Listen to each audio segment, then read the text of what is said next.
Welcome to Pgtrb English. Let's start to learn.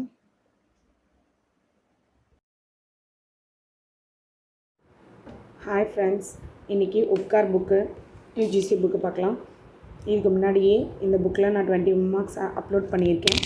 அந்த 1 marks வந்து நீங்கள் அந்த வீடியோ பார்க்கணும் அப்படின்னா இதுக்கு நான் டிஸ்கிரிப்ஷன் பாக்ஸில் லிங்க் கொடுத்துறேன், நீங்கள் ஓப்பன் பண்ணி பார்த்துக்கோங்க. இந்த புக்கு எவ்வளோ யூஸ்ஃபுல்லாக இருக்குது, டிஆர்பிக்கு நம்ம படிக்கிறதுக்கு எவ்வளோ யூஸ்ஃபுல்லாக இருக்குது என்னன்றதை பற்றி அந்த வீடியோவில் நான் சொல்லியிருக்கேன். இந்த புக் ஃபுல்லாக 1 மார்க்ஸாக தான் இருக்குது ஃப்ரெண்ட்ஸ். நீங்கள் பார்க்குறதுக்கு ரிவிஷன் பண்ணுறதுக்கு நமக்கு யூஸ்ஃபுல்லாக இருக்கும். நம்ம படிக்கிற இது மட்டும் பத்தாது, நம்ம எக்ஸ்ட்ரா மேட்டர்ஸ் நம்ம கேதர் பண்ணும்போது நமக்கு ஈஸியாக இருக்கும். அதனால தான் இந்த புக்கை நான் சூஸ் பண்ணேன்.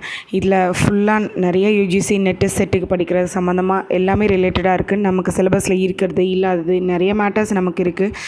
ஒரு ஆத்தர் எடுத்துக்கிட்டிங்கன்னா அந்த ஆத்தரை பற்றின மேட்டர்ஸ் வந்து நிறைய ஒவ்வொரு பாயிண்டில் நம்ம ஒவ்வொரு கொஷின்ஸ் நம்ம ரீட் பண்ணும்போது சூஸ் த பெஸ்ட் ஆன்சர் பார்க்கும்போது நமக்கு நிறைய லேர்ன் பண்ணிக்க இதில் சான்ஸ் நிறைய இருக்குது. அதனால தான் இந்த புக்கு சூஸ் பண்ணி நான் உங்களுக்கு சொல்கிறேன். இன்றைக்கி நெக்ஸ்ட்டு 30 கொஷின்ஸ் நம்ம இன்றைக்கி பார்க்கலாம். Let's start to learn next 30 questions friends. ஏற்கனவே 20 கொஷின்ஸ் நான் அப்லோட் பண்ணிட்டேன், 20 வரைக்கும். இன்றைக்கி 21st கொஷின்ஸ்லேருந்து நம்ம பார்க்கலாம். Who represent the upheaval of reformation? Wycliffe. Who represent the upheaval of religious reformation? Wycliffe. In the book of Duchess, Chaucer made use of 8-syllable line. In the book of Duchess, Chaucer made use of 8-syllabic line.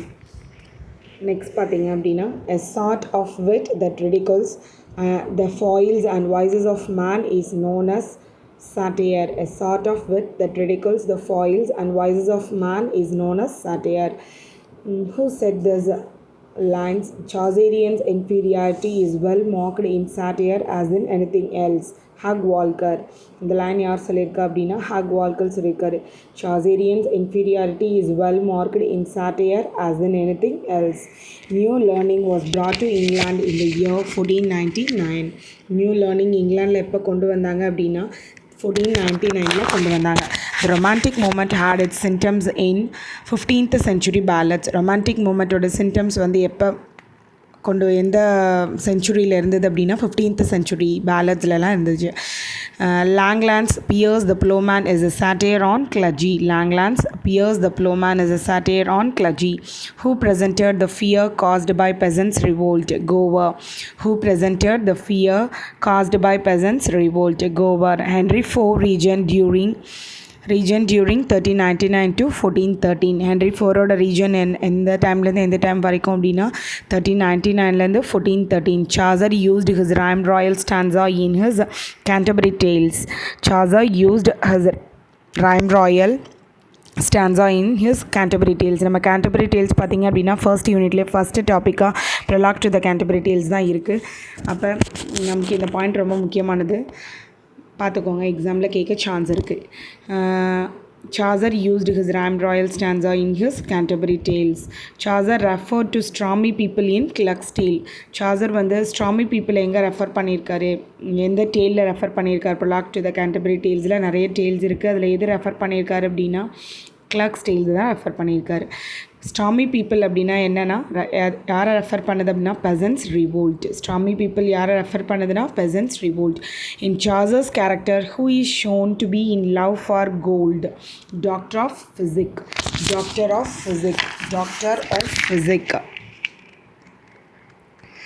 In Chaucer's character, who is shown to be in love for gold? Doctor of Physic. Orpheus and Eurydice and the Wolf and the Lamb were written by Henry's son தான் வந்து Orpheus and Eurydice, the Wolf and the Lamb. இந்த ரெண்டு ஒர்க்கும் யார் எழுதுனா Henry's son. In Declar's King's Heart, டக்ளஸோட king's ஹார்ட்டை பார்த்திங்க அப்படின்னா ஹார்ட் எதை ரெஃபர் பண்ணுது? ஹார்ட் ஆஃப் லைஃப் ரெஃபர் பண்ணுது. இன் டக்ளஸ் கிங்ஸ் ஹார்ட்டில் heart is the heart of life. Next திருப்பி இந்த 21லேருந்து ஒரு தடவை ரிவைஸ் பண்ணிக்கலாம். Who represent the upheaval of religious reformation? Wycliffe. In the book of Duchess, Chaucer made use of 8-syllabic line. Chaucer பற்றின இன்ஃபர்மேஷனே பார்த்திங்க அப்படின்னா நிறைய வந்துகிட்டே இருக்கும். இப்போ புக் ஆஃப் டச்சஸில் Chaucer வந்து 8-syllabic லைன் யூஸ் பண்ணார் அப்படின்னு நீங்கள் பார்க்குறோம். அதுக்கப்புறம் பார்த்திங்க அப்படின்னா Chaucer பற்றி இன்னும் நிறைய பாயிண்ட்ஸ் பார்த்தோம். இப்போ சார்ஜரோட ரைம் ராயல் ஸ்டான்ஸா அப்படிங்கிறது கேண்டர்பரி டேல்ஸில். ஸ்ட்ராமி பீப்புள் எந்த டேலில் ரெஃபர் பண்ணது? சார்ஜர் ரெஃபர் பண்ணார். ஸ்ட்ராமி பீப்புளை எங்கே ரெஃபர் பண்ணி யாருன்னு ரெஃபர் பண்ணியிருக்காரு? சார்ஜர் கேரக்டர்ஸ் லவ் ஃபார் கோல்டுன்னு காட்டினது இதில் டாக்டர் ஆஃப் ஃபிசிக்கில். இந்த மாதிரி வந்து டாக்டர் ஆஃப் ஃபிசிக்கை வந்து சார்ஜரோட லவ் அண்ட் கோல்டாக காட்டினது டாக்டர் ஆஃப் ஃபிசிக்கா. இந்த மாதிரி நிறைய சார்ஜர் பற்றின பாயிண்ட்டும் நமக்கு இப்போ நிறைய கிடச்சிருக்கு. அது மாதிரி ஒவ்வொரு ஆத்தரை பற்றின பாயிண்ட்டும் நமக்கு ஒவ்வொரு கொஷினும் நம்ம ரீட் பண்ணிவிட்டு போக போக நமக்கு நிறைய பாயிண்ட்ஸ் நமக்கு கிடைக்கும் ஃப்ரெண்ட்ஸ். அதை வச்சு நம்ம ஒவ்வொரு ஆத்தரையும் நம்ம ஈஸியாக நம்ம படிக்க முடியும். Next 23rd question, reviseல. A sort of wit that ridicules the foils and revises of man is known as satire. Who said that Chaucerian inferiority is well mocked in satire as in anything else? Hugh Walker. New learning was brought to England in the year 1499. Romantic movement had its symptoms in 15th century ballads. Langland's The Pious Plowman is a satire on clergy. Who presented the fear caused by peasants' revolt? Gower. Henry Ford Region 1399 to 1413. Chaucer used his rhyme royal stanza in his Canterbury Tales. Chaucer referred to the stormy people in Clerk's Tale. Here stormy people refers to peasants' revolt. In Chaucer's characters, who is shown to be in love for gold? Doctor of Physic. Orpheus and Eurydice and The Wolf and the Lamb were written by Henryson. Douglas or the King's Heart. The heart is the heart of life. Next questions. Squire Meldrum, a poem full of romance and realism, was written by Lindsay. This Squire Meldrum அப்படின்ற poem வந்து full of romance and realism. இது யார் எழுதுனா அப்படின்னா Lindsay எழுதியிருக்காரு. Palace of honour இது யார் எழுதுனா அப்படின்னா கேவின் டக்ளஸ் எழுதியிருக்காரு. Palace of honour was written by Gavin Douglas. அப்போ நம்ம இதுக்கு முன்னாடி 20 கொஷின்ஸ் பார்த்தோம். அதில் கூட கேவின் டக்ளஸ் பற்றி நம்ம படித்தோம். Who is the first translator of the Virgil works? First translator of the Virgil works யார் அப்படின்னு பார்த்தோம்? Gavin Douglas. அப்போ இங்கே நெக்ஸ்ட்டு கேவின் டக்ளஸை பற்றி பார்த்துருக்கோம். பேலஸ் ஆஃப் ஹானர் யார் எழுதியிருக்கா அப்படின்னா Gavin Douglas. The prominent of geocentric theory was Ptolemy. Capgrave the chronicle of England is அ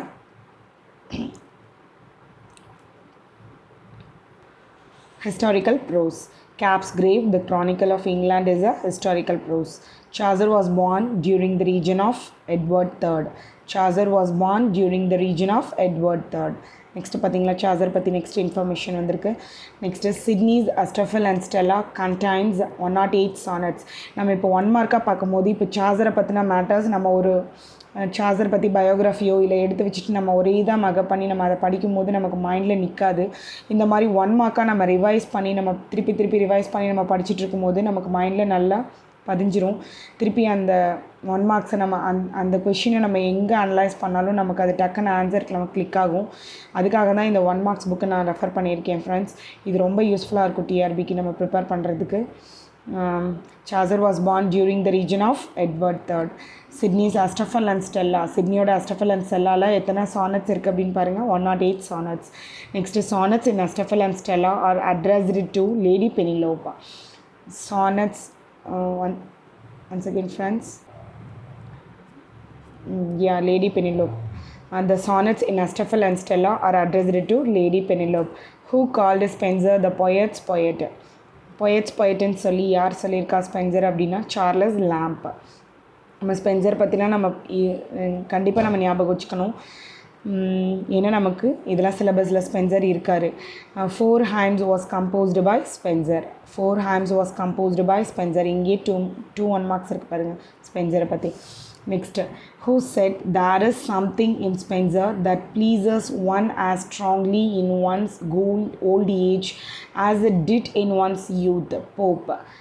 இது அந்த quotations யார் சொல்லியிருக்காரு அப்படின்னா போப் சொல்லியிருக்காரு. there is something in Spenser that pleases one as strongly in one's old age as it did in one's youth அப்படின்னு சொல்லுது Pope.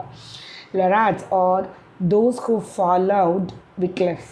Lorats or those who followed Wycliffe. Wycliffe follow பண்ணுறவங்கள தான் நம்ம Lorats. How many ladies are there in the prologue? Prologueல எத்தனை ladies இருக்காங்க அப்படின்னா 3. How many ladies are there in the prologue? 3. The poem Prel was written by Ananias. இது Prel எழுதுறவர் யாருன்னு தெரியல. Anonymous. The break between Scotland and England is shown by Barber. The break between Scotland and England is shown by Barber. Chaucer died during the region of Henry IV. Chaucer born அப்போ இங்கே எந்த கொஷின்ஸில் இருக்கான் born. Chaucer was born during the region of Edward III. அப்போ Chaucer born ஆனது Edward III. Chaucer death ஆனது Henry IV. 36 questions revise பண்ணிடலாம் friends. Square Meldrum, a poem of full romance and realism, was written by Lindsay. Palace of Honor was written by Gavin Douglas. The proponent of the geocentric theory was Ptolemy. Cap's Grave, the Chronicle of England, is a historical prose. Chaucer was born during the reign of Edward III. Sidney's Astafel and Stella contains 108 sonnets. The sonnets in Astafel and Stella are addressed to Lady Penelope, who called Spenser the poet's poet. Charles Lamb. Four Hymns was composed by Spenser, who said, "There is something in Spenser that pleases one as strongly in one's old age as it did in one's youth." Pope. Alexander Pope. Rats are those who followed Wycliffe. How many ladies are there in Prologue 3? The poem Pearl was written by Anonymous. The break between Scotland and England is shown by Barber. Chaucer died during the reign of Henry IV. இப்போ 50 questions நம்ம revise பண்ணியாச்சு friends. இப்போது நம்ம first part ஏல பார்த்தீங்க அப்படின்னா 100 questions இருக்குது. நம்ம 100 கொஷின்ஸில் 50 கொஷின்ஸ் பார்க்கலாம். நெக்ஸ்ட் வீடியோவில் நெக்ஸ்ட்டு 50 கொஷின்ஸ் நம்ம பார்க்கலாம். இந்த புக்கு யூஸ்ஃபுல்லாக இருக்கும்னு நினச்சி தான் ஃப்ரெண்ட்ஸ் நான் டிஆர்பிக்கு ப்ரிப்பேர் பண்ண சொல்கிறேன். உங்களுக்கு இது வீடியோ பிடிச்சிருந்துச்சு அப்படின்னா லைக் பண்ணுங்கள். உங்களுக்கு ஏதாவது சொல்லணும்னு தோணுச்சு, நாங்கள் இப்படி இன்னும் ப்ரிப்பேர் பண்ணுறதுக்கு யூஸ்ஃபுல்லாக நீங்கள் எப்படி போடுங்க, இந்த மாதிரி வீடியோஸு, இந்த டாபிக் எனக்கு எடுத்து போடுங்க, இந்த மாதிரி உங்களுக்கு ஏதாவது சஜஷன்ஸ் இருந்துச்சு அப்படின்னா கமெண்ட் பண்ணுங்கள் கண்டிப்பாக. Thank you friends. நெக்ஸ்ட் வீடியோவில் பார்க்கலாம். All the best for the preparation. Thank you.